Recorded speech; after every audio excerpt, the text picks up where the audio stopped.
The history of unattached American intellectuals expatriating to Japan is long, particularly crowded after World War II, and many of the resulting books are only as relevant as the era of Japanese economic ascendancy that inspired them.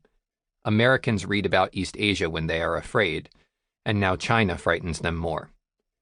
Another category of book has endured better: the prose left behind by expatriate literary interlopers of the same era, mostly men, many of them quietly homosexual, and a smaller number of women whose oeuvre is divided between the canon of modern Japanese literature they translated into English and their written reflections on the lives they led in the process.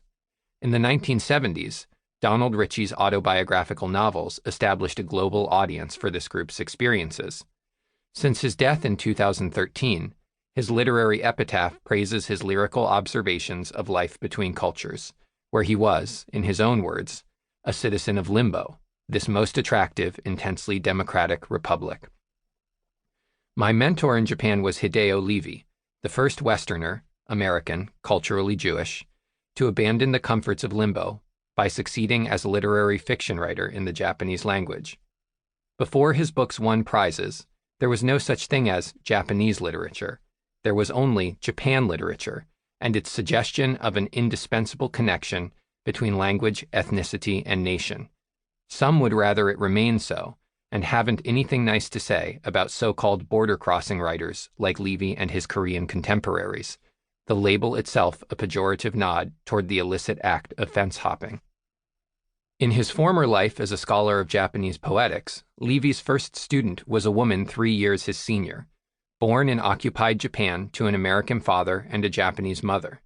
Her name was Norma Field. In 1989, she wrote In the Realm of a Dying Emperor, a book that made it possible for English-language writing to change Japan's politics and culture. Previous generations of expatriate writers had been content to interpret and analyze. Field wrote about 3 people. Call them dissenters. They had in common their respective decisions to ruffle the ornate curtain obscuring the recent death of Emperor Hirohito, even if that meant speaking candidly about his executive role in prolonging Japan's wartime agonies. 2 were private citizens, whose acts of protest attracted media attention and exposed them to violent harassment from right-wing militants. The third, Nagasaki's mayor, was shot through the chest by one of these militants at City Hall. When Hirohito died in 1989, a growing minority of Japanese economists were nervous about the nation's asset price bubble, but they were yet a minority. To call attention to the psychic and social costs of Japan's post-war achievements, to oppose the solidity of everyday life in a successful society, as Field put it, was not merely impolite. It was regarded as willfully wrong-headed. In 1991, the year Field's book was published, asset prices collapsed, plunging Japan into an economic purgatory that was labeled the lost decade and lasted much longer than 10 years. The dissenting voices in Field's book suddenly seemed prescient.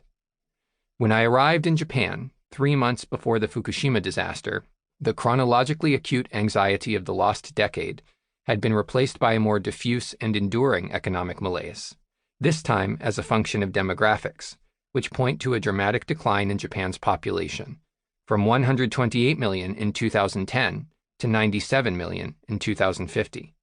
In Wakkanai, Japan's northernmost city, where much of this book was written, closures of schools, medical facilities, and local businesses tell an old story, distinct in its details but not its theme. Throughout Japan, youth is scarce. Increased immigration presents a remedy, but it would need to occur on a large scale. Economists estimate the Japanese workforce will require an infusion of roughly 33 million workers. Immigration remains unpopular, eliminating political incentives for comprehensive reform. In 2014, Japan's chief cabinet secretary, Suga Yoshihide, declined to comment on reports that the prime minister was considering plans to admit an additional 200,000 immigrants on an annual basis.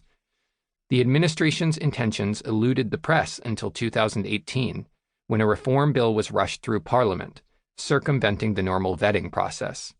Elements of the law were borrowed from Japan's existing guest worker program, faulted for its facilitation of human trafficking by the U.S. Department of State.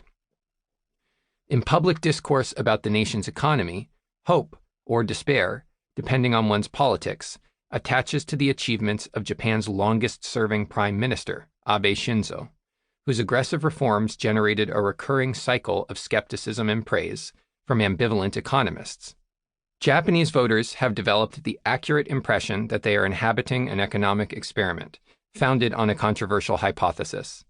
Abe left office in September 2020, but his policies will predominate until late 2021, when the continuity cabinet installed by Suga, Abe's handpicked successor, will be forced to consolidate power or relinquish it.